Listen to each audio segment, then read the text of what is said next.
Hello, everyone. Welcome to the Just Do You podcast. My name is Eric Nicole, and I'm your host.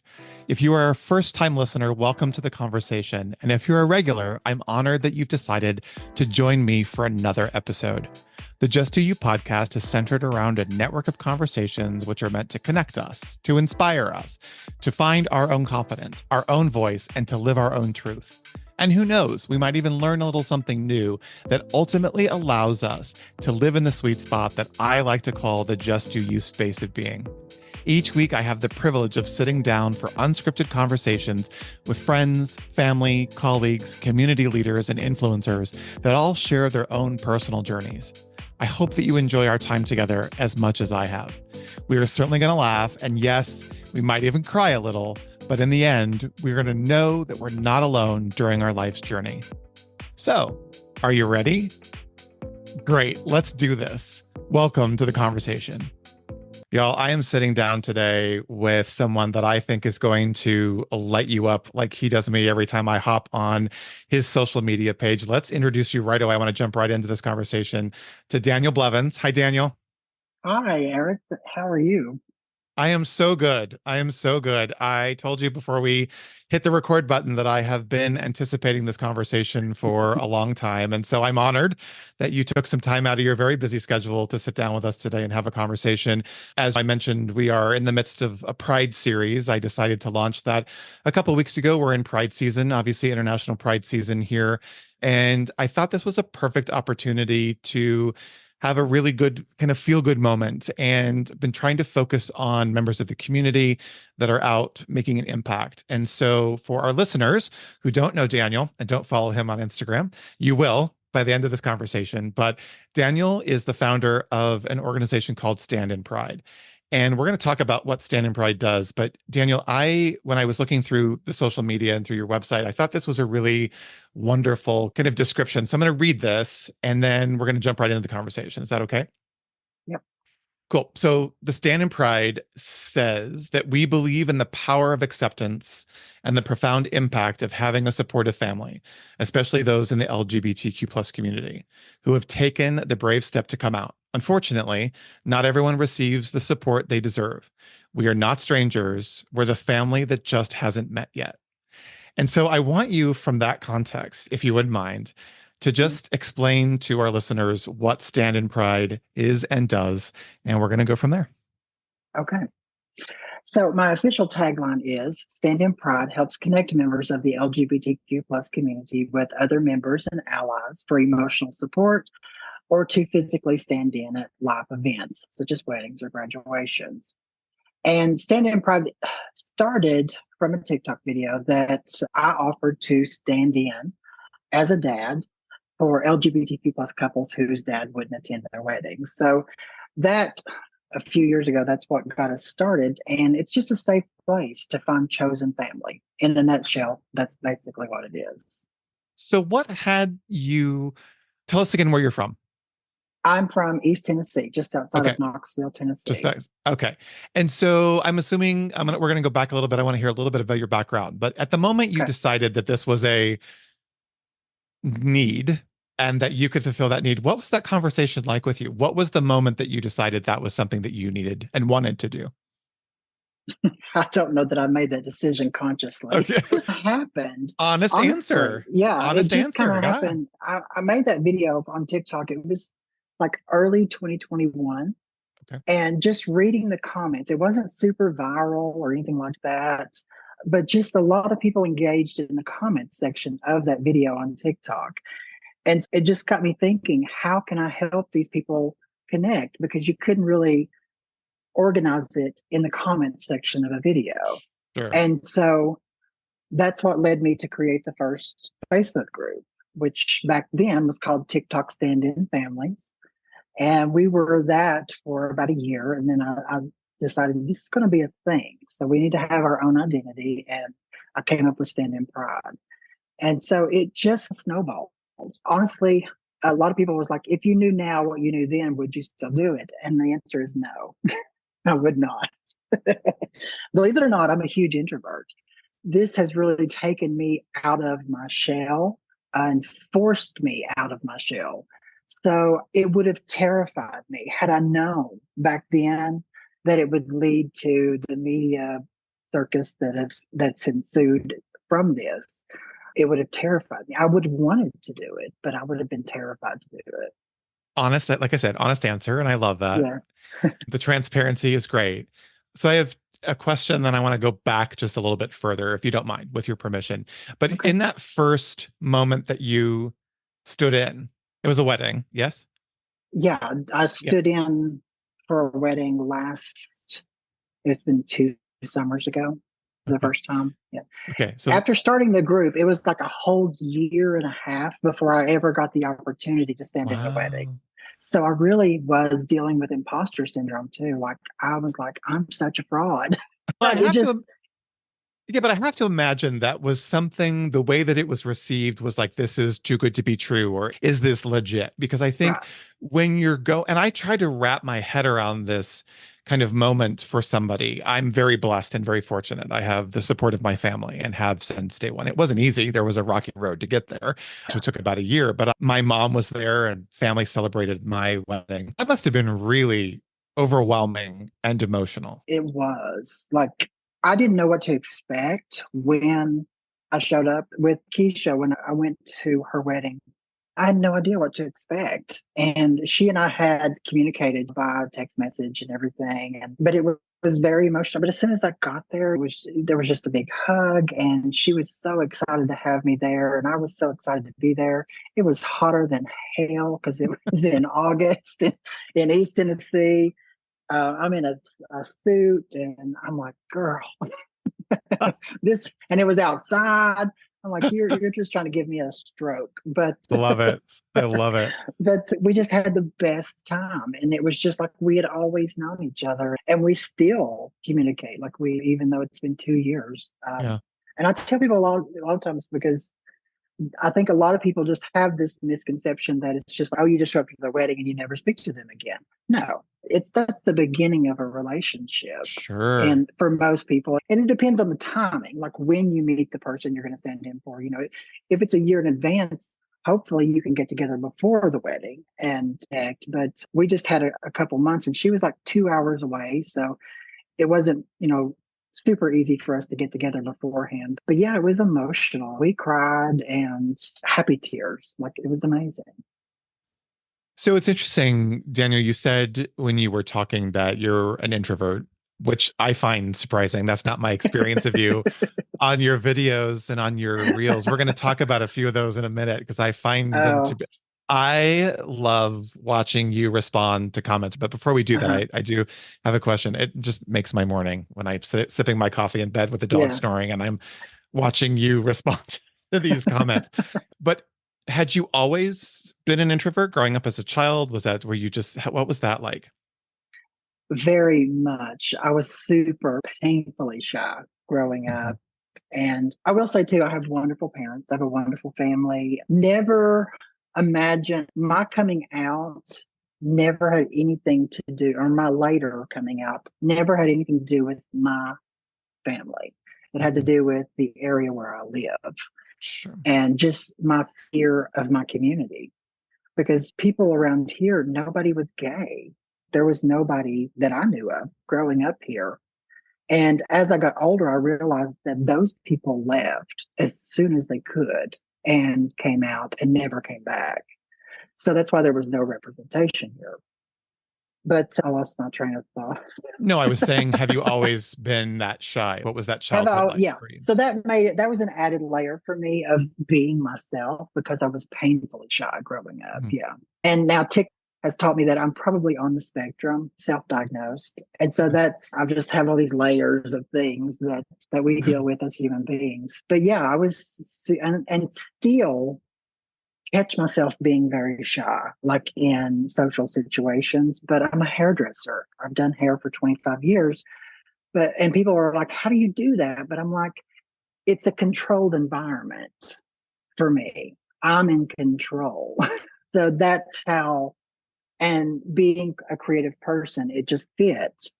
And so I can control the narrative and everything. And so that's just how it works out.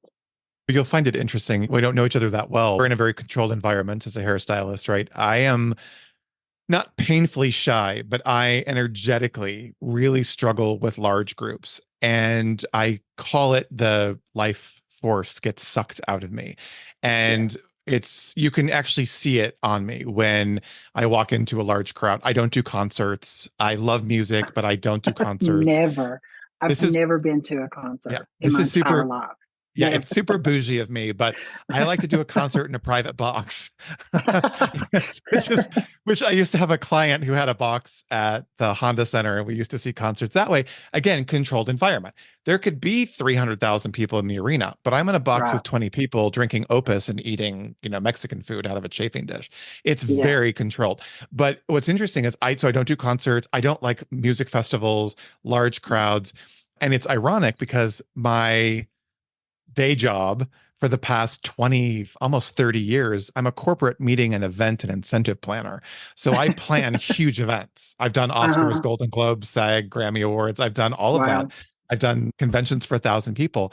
And you can see it in my body language and in my face where the color just drains out of my face. And it's like that power plant shutting down. So I get it. A different Yeah. scenario, but I'm really, interestingly enough, shy myself in most social situations that are not work related. If it's work related, I'm there with a target, I'm there with a Yeah. purpose. But in social situations, it's really difficult.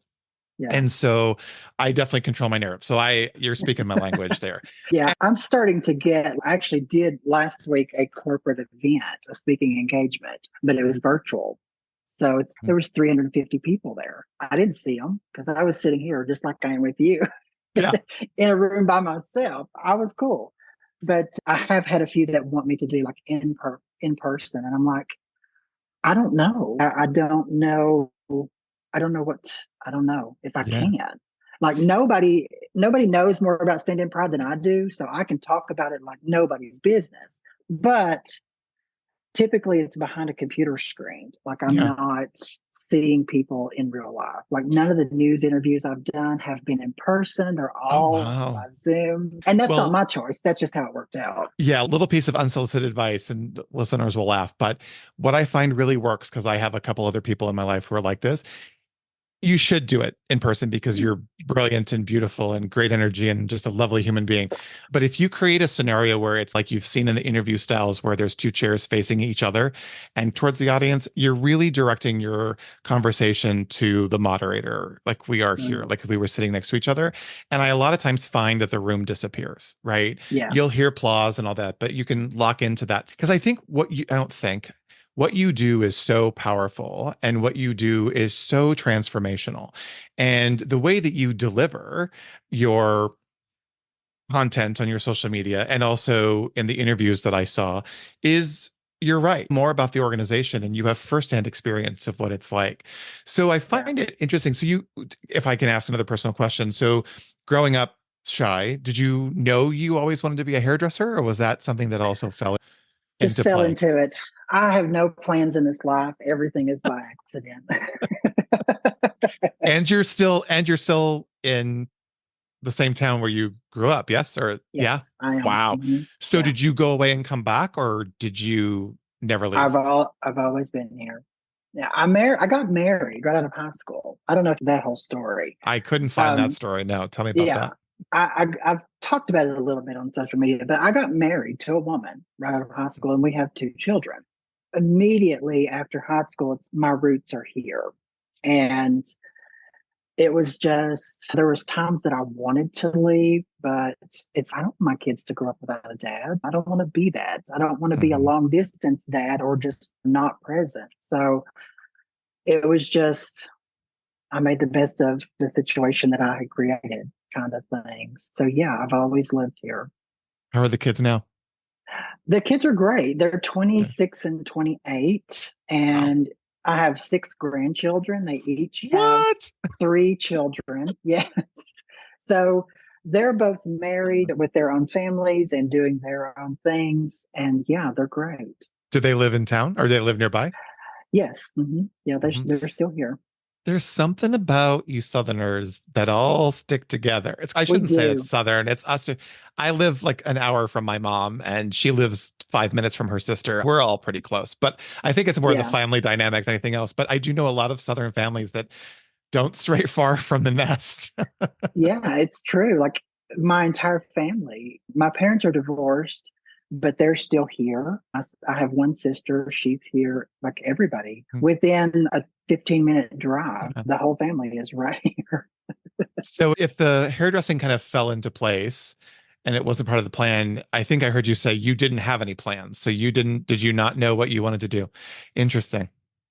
I knew I wanted to be, it needed to be something creative. There was a time I toyed with the idea of being like an interior decorator, but that wasn't something I could do here. College really, I had to prove that I was straight immediately after Mhm. high school. So college was out of the question. And our son was born not long after we got married. And so I just needed something, I needed a creative outlet. And hairdressing was something that I could do here. What's your favorite part about being a hairdresser? I hate every part of it now. After 25 years, I'm like, It's a I'm long over time to this. cut hair. That's a long It, time. it Yeah. really is. No, it's my relationship with my clients. After this many years, they're like part of my family because we know each other so well. And that's my favorite part. And that's going to be the hardest part to let go of, Mhm. but it's coming. And I'm sure you have a lot of dirt and a lot of tea on some of your people. I know everything. I've got my, what's the saying? I've got my fingers on the pulse of this town. I know what everybody's into. Oh, she gonna write a book. She's gonna write a book. That's I your could. retirement. That's your I could. retirement. For example, this older lady told me last week that she's been praying that her hair would get some curl in it. And the Lord gave her curl. Had nothing to do with the haircut I gave her. Maybe they're speaking through your hands. Who knows? Right. I I was like, love girl, that. we need to market that. Hey, that could do really well there. I could do great. That could It do great. could. My mom's funny too. I've been in the events business for years, obviously, very long time, over Yeah. 20 years. And I've got some stories as well, because I used to do some of the award season after parties for the Oscars and the Golden Globes and SAG Awards. Yeah. And there's a few, we signed NDAs back then. So there's a few stories that I wish that I could write, but it's been an interesting journey for sure. I love it. It's funny because I have several friends who are hairdressers and stylists, and they all say the same thing: grueling at times and very difficult and exhausting. Yes. You're on your feet all day long and you're dealing Mhm. with a lot of that. You have to almost, to me, different occupation, but it's like being a massage therapist. It's, do you really take on all that energy Right. of every client that comes in and sits down? Yes. And I know for me, I love Ray, who cuts my hair. And we have talked about some stuff Yeah. and shared a lot of things. And I can only imagine at the end of the day having had to process all of that energy and that information. What do you do for you? Aside from Stand in Pride, what's your kind of rejuvenation? What's your moment? What's your self-care? I currently have 15 cats. Absolutely. You're not going to believe it. We accidentally started rescuing cats. It wasn't a plan, it just happened. We had this feral colony in our neighborhood and it just kept growing. And I'm just like, honey, we've got to do something because nobody else is doing it. Right. So we started TNRing. That's trap, neuter, and Yeah. release. Hmm. And then we started rescuing kittens. So we're like live trapping feral kittens. And then I'm socializing them and I have tons of cats everywhere. They're not all in my house, but I think we're feeding close to 30 feral cats, Wow. but they're being taken care of because we stepped up. We're their stepdaddies and we stepped up. And so that is like a big passion, like animal rescue. We've rescued dogs over the years. Rescuing people is not a far stretch. I'm Mm-mm. doing that as well. So yeah, it's just that really, like, I guess, rejuvenates my soul. Taking a little feral kitten that's terrified of you and vicious and will claw your eyes out and just turning it into this little love bug is one of the coolest things I've ever done in my life. Mm. So do you then handle the adoption out of those cats We once they're have adopted, rehabilitated, or you yeah. have, okay. Mhm. Yeah, that Or like we're not a formal organization or right. anything, but yeah, we have found homes for some, but most of them are probably just going to be ours. That was my next question. Do We're they ever, failures. Daniel, do they ever leave? Not Or are they really. constantly there? Nobody's good enough for my babies. Oh, trust me. Trust me. In another lifetime or in my next lifetime or maybe in my retirement, I want to own a senior dog sanctuary because my whole Oh, thing is like yes. when people dump their dogs, mine's snoring Yes. right now at the bottom of my chair here in my studio. But my thing is adoption or is Yeah. dogs, and especially the senior ones that get dumped. And when all of the Yeah. adoptions were happening during COVID and during the quarantine, I just kept thinking in the back of my head, all these people are going to get dogs because they have nothing else to do. And then when they Mm, go back to life and they go back to their job, we're seeing a big problem right now here in California with these senior dogs being dumped back at shelters and then that type yeah. of thing. So my dream is if I don't meet someone and ultimately get married and fly off to wherever we're going to go, I Mm, will probably be that old guy that has a senior dog sanctuary somewhere living out his life with senior dogs. But mm, I get it. I totally get it. I would have yeah. 10 dogs if I could. I just can't emotionally. I am banned from the shelter in town, and I'm also banned from the and corgi rescue because I want to bring all of them home. I have Right. self-banned myself. No one bans me. Right. I self-ban Yeah. myself. Yeah. But every Sunday they do cat and dog adoptions from Mexico because they'll go down to Tijuana, scoop up the dogs and the cats, and they bring them and they adopt them here in San Diego. So I Hmm. know every Sunday I have to drive a different route and not pass by the Petco Yeah. because they have the most beautiful dogs and cats. It's too much. I can't. So I have to Yeah. drive around the community to avoid that. So I get it. I Uh, get it. I get it. it's emotional. And like you said, we at one time we had four dogs before the Mhm. cat thing started and slowly started losing the dogs. And we're down to one. So I have one dog and 15 cats. And Shelly Ooh. she's 11. She'll be 11 What this kind year. of And dog? she's a Chiweenie. A Uh, Chiweenie. Yes, she's the boss. uh, So our inside cats, it's so funny because the dogs were all boys, and then uh, they're my husband and I, and then the one girl. And then we got these cats, and we have three boy cats that live inside full time, and my husband and I, and the one girl dog. So it's no girl is taking her place. nope. Not gonna happen. How long have you been with your husband? We have been together for 24 years, Congratulations. and we've been married for 5. Congratulations. Thank you. Did you meet there in town?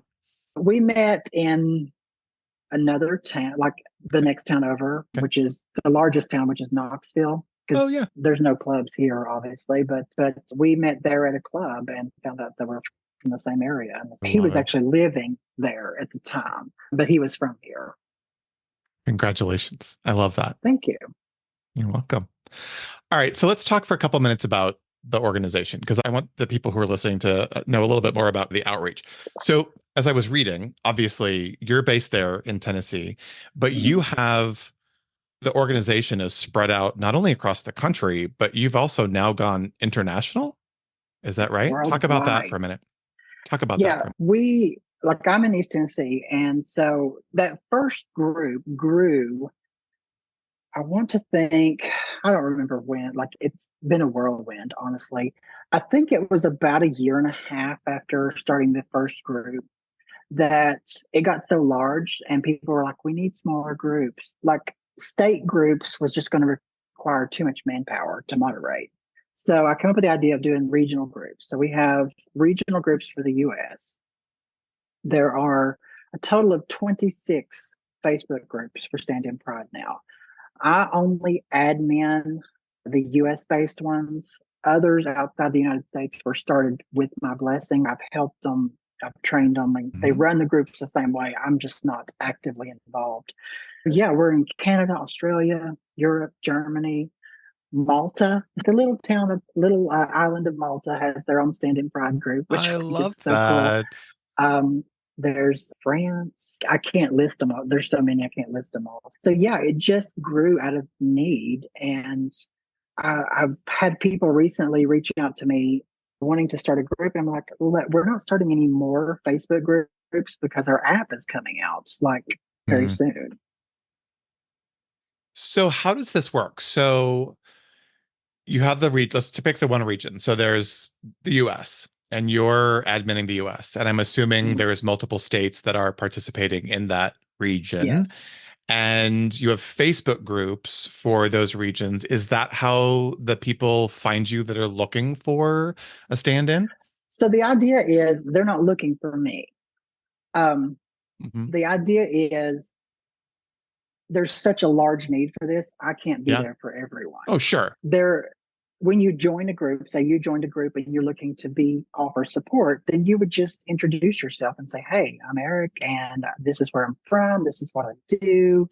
Post a picture of your dog, kind of thing. And if someone's looking for support, they're like, "Oh, I live there too."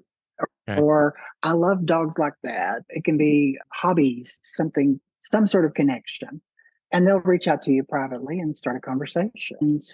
And that can be vice versa. But typically, what we see in the groups and what I have seen from the beginning, it's mostly our allies or members of the community offering support that we see post.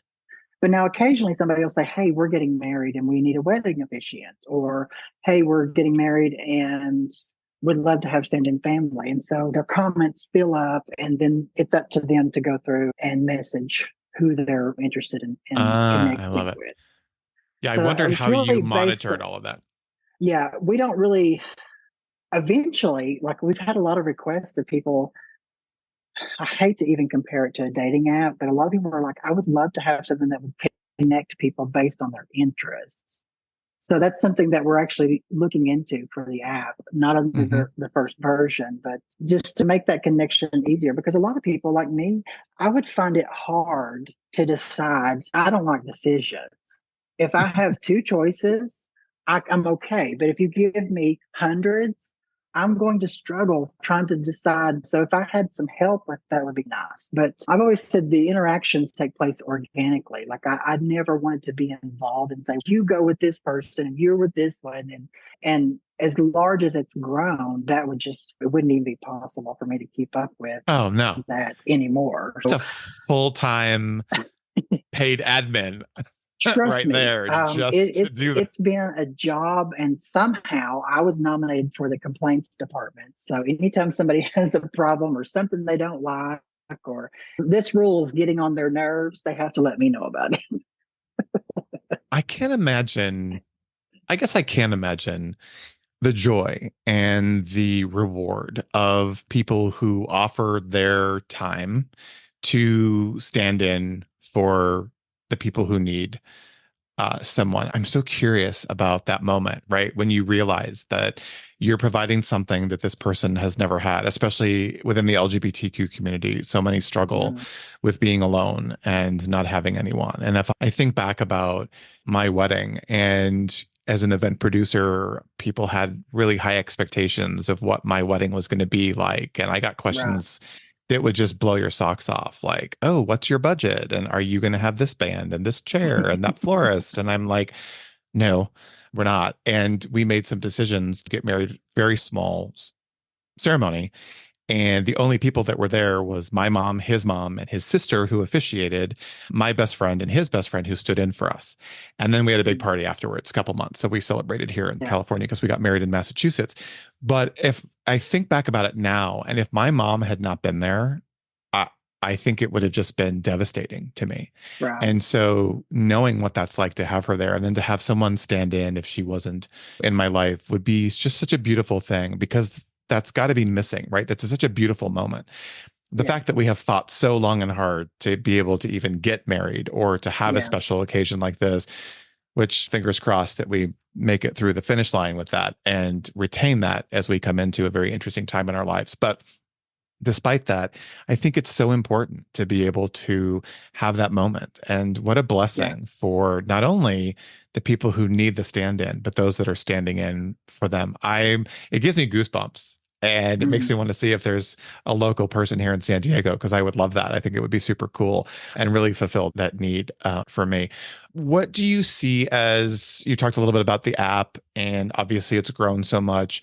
What do you see the future look like for Stand in Pride? Because you've got product now, you've got some merch, you obviously raise money, which obviously is a component to this, I would assume. Where do you Yeah. see this going? Or do you even know, Mr. I don't have plans? Mister, I don't have plans. I'm just flying by the seat of my pants. One thing I I think love it. I want to point out too is Yeah. Stand in Pride is not just about weddings. Right, We right. have people join, and I did a podcast earlier this morning too. And one thing, we had a young trans man, and these stories just stick out to me, who was going to his first job interview and didn't know how to tie a tie. And all the dads were like, "Oh, let me teach you, let me teach you." So one dad taught him on FaceTime how to tie a tie. And we had a young lady who was filling out college applications, and moms just jumped, "Let me help you." And so three moms got together and helped her through that whole process. It's really filling in for, like I say all the time, it's just filling that gap, that void that's left by those of us that have affirming family. If we have a question about tying a tie or a recipe, for example, you'd call your mom. I would. I not even think about Me it. too. But Yeah. not everybody has that option to just call their mom. And sometimes it's because they're no longer here. It's not because they're estranged, it's because they've passed away. But where Stand in Pride is going, we're a nonprofit organization now. So I don't know where that's going to take us, but everybody's like, "You need to be a nonprofit." So I'm like, okay. And so I did it. But the app is going to be owned by the nonprofit, not by me. So we have a board of directors set up to take care of that.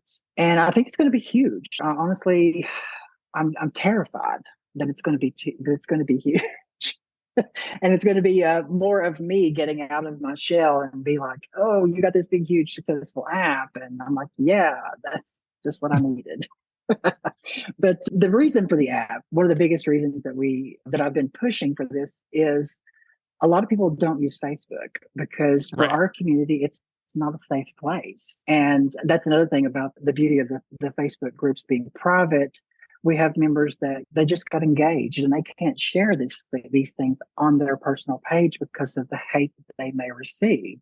And so to have a place where they know that they're safe and to have hundreds of people congratulate you, even if you don't know them, it still makes you feel good. So that's one of the benefits of that. And having our own platform, people will be able to engage just like social media. It's going to be basically a social media platform just for our community.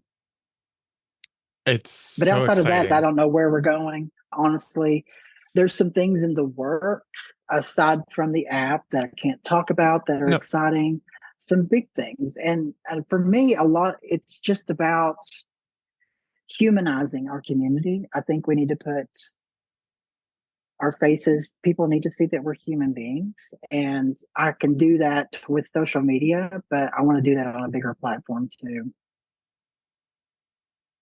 So I'm a firm believer, and I've said this on a few podcasts, that there are people in this world who were put here to land gently on our shoulders. I say not so gently, but to land gently on our shoulders Yeah. to wake us up so that we don't miss the rest of our lives. And I've thought that about you.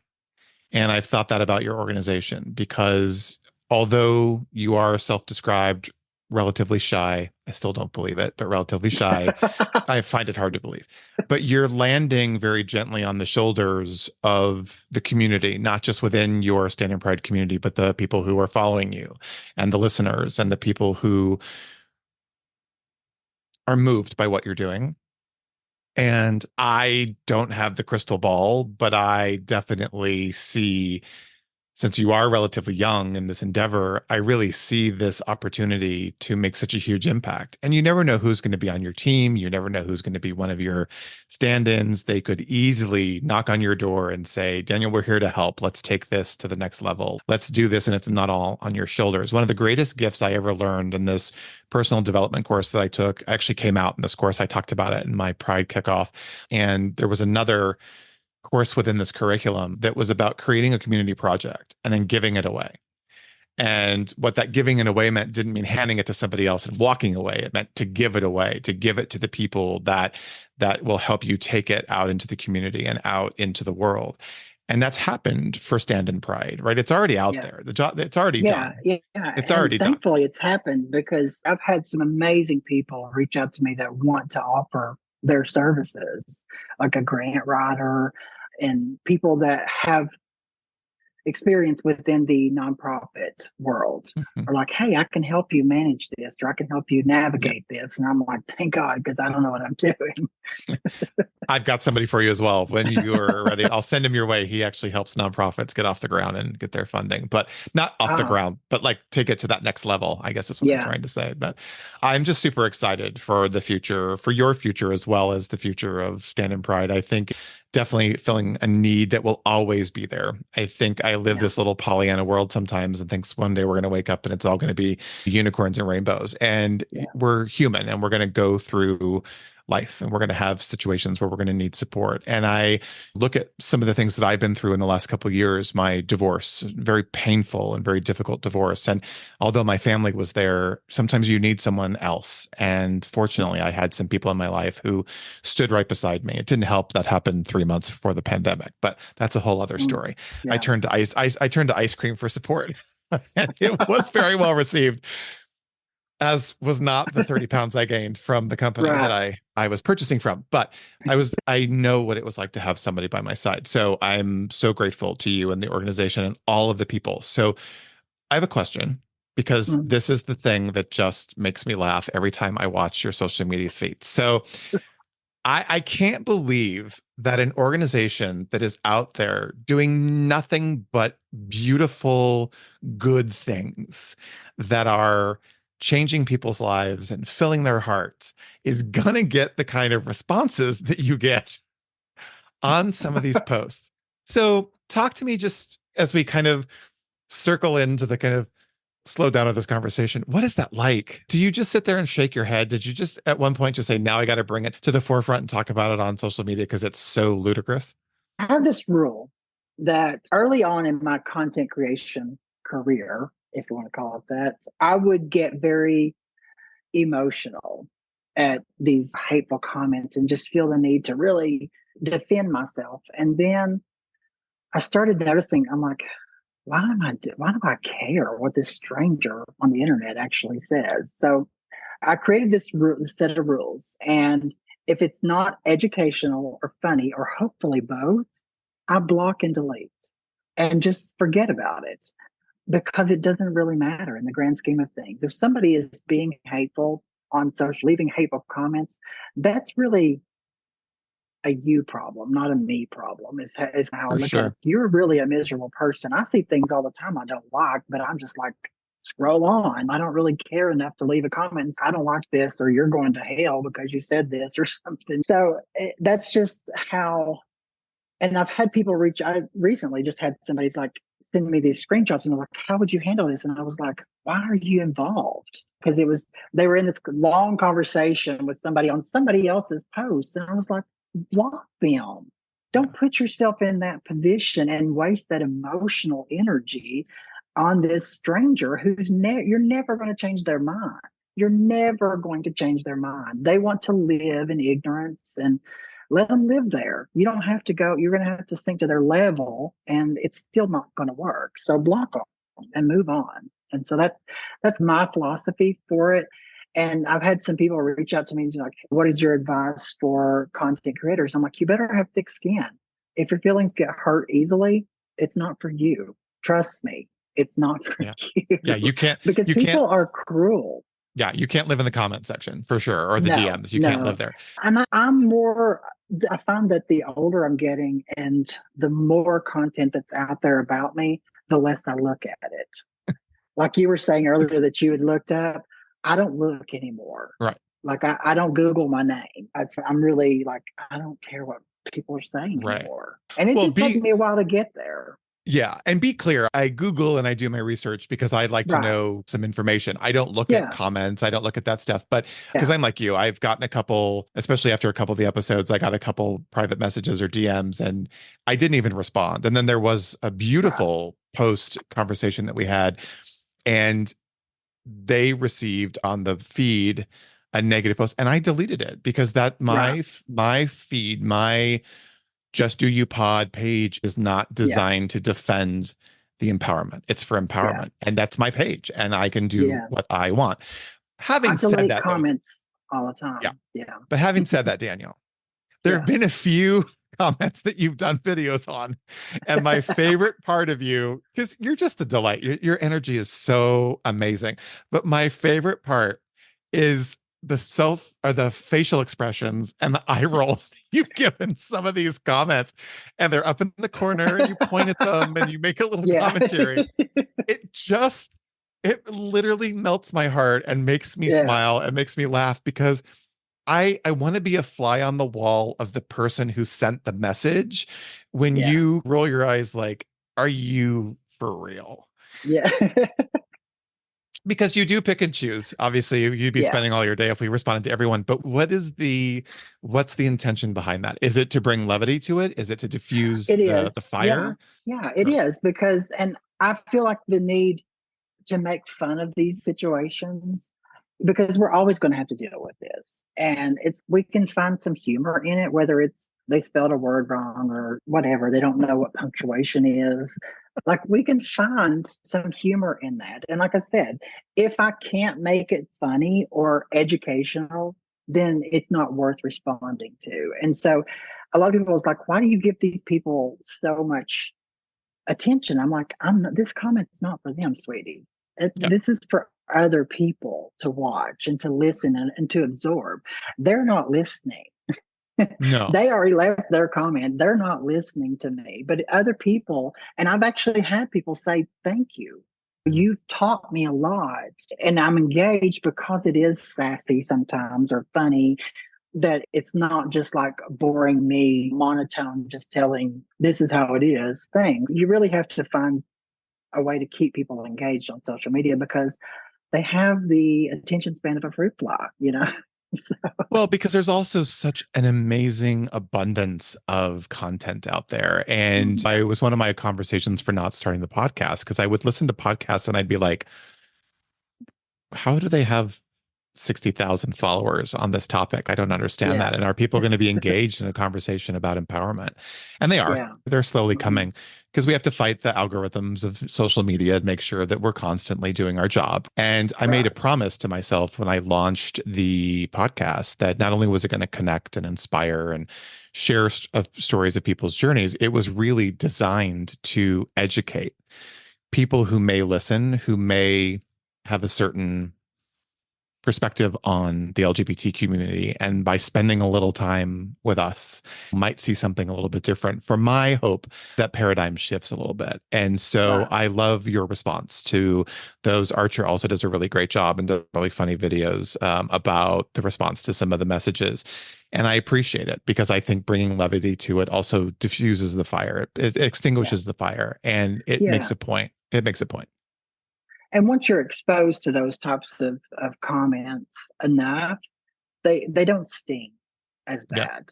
And I think whether people from our community are realizing that is what is happening, they're becoming immune to it. And I'm slowly giving them that immunity just by exposing them to it. Because Sure. especially for people who don't create content, so they don't necessarily see that. Right. And I think it's important for our allies to see it too, because they need to experience what we're experiencing. And the huge chunk of my following is allies. So anytime Mhm. I feel like I can expose them to that and educate them on how to handle situations, or, for example, telling somebody that you're their mom. No, you're not. Don't do that. That is hurtful. Mhm. And a lot of people have reached out to me privately and they're like, I feel so bad. I'm like, that's not my intention to make you feel bad. It's like when we know better, we do better. Mhm. It's all about education and it's all about some Yeah. time and spending Yeah. time. No one's ever going to know. I said this morning at breakfast, no one's ever going to know what it feels like to walk in our shoes. Right. Nobody. And also, nobody has the right to judge how we walk in our shoes. what they do have a right to do is respect us for the choices that we made, the lives that we live. And so I think that's really important. It's an important message that you give and in those responses. And you and I could talk for hours. I think we could come back and talk about many things. I have one last question to ask you, and then we're going to wrap this up. I'm going to let you get on with your day. And I'm just so grateful for your time. But do you have a favorite stand-in story that's not yours? You shared one of yours, but anything from any of the other people, was there a favorite that you've heard of recently? Not to put you on the Yeah, a lot of the stories I can't share because they're right. not mine. But I think the ones that I mentioned, the tying the tie and the college applications, those are the ones that I love stand it. out to me the most. We have actually had, and this is not typical of the group. So, anybody listening, this is not typical. I know of two different situations where people in domestic violence situations were rescued by members of Mm, our group. And I didn't find out later because it's against the rules. Because we don't like we have to have very clear rules because we can't offer housing for people. We can't help them with financial needs because that just puts a target on you for scammers. And so these people, after the fact, would reach out to me and say, "Hey, we did this. We know we're not supposed to, but we just wanted you to know this happened." And of course, I can't be mad at them. They saved somebody's life. But they're like, because of you, we were able to help this person. And that just, I have chills now talking about it because when you do something, you never realize the ripple effect. Like I still am realizing the ripple effect from starting this organization and seeing how people's lives have been changed. Just knowing that people have told me that like, I'm alive because of this group. I met someone who saved my life because of your group. So that's one thing I'm so excited about and so proud about too with the app, because with the app, we're going to be able to reach more people and help more mhm. people and save more lives and educate more people. And so I guess just save the lives being saved that I know about. And I'm sure there's stories that I don't know that would be pretty miraculous that people haven't shared. Those are my favorite parts. And I think there's probably choked up again. I'm going to be Yeah. known as the pod crier. It's just the way my life Yeah. is going to go. I cry at Hallmark commercials, so this is just going to be Uh, a ongoing thing for me as I talk about these conversations. But I think also too, what I notice and what I hear and what I feel in my heart is that the difference that you're making that you will probably never see is changing and shifting the lives of these LGBTQ people that are getting the blessings of being connected with your team and with your people across the country and around the world. I say this a lot, but I truly mean this, Daniel, when I say this, the world is a better place with you in it and your oh, thank team. you. So thank you Thank for everything that you do. Thank you for Stand in Pride. Thank you for coming out of your shell.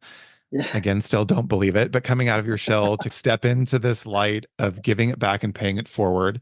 It's a beautiful thing. And I'm excited that we've connected. You have a new friend out here in California.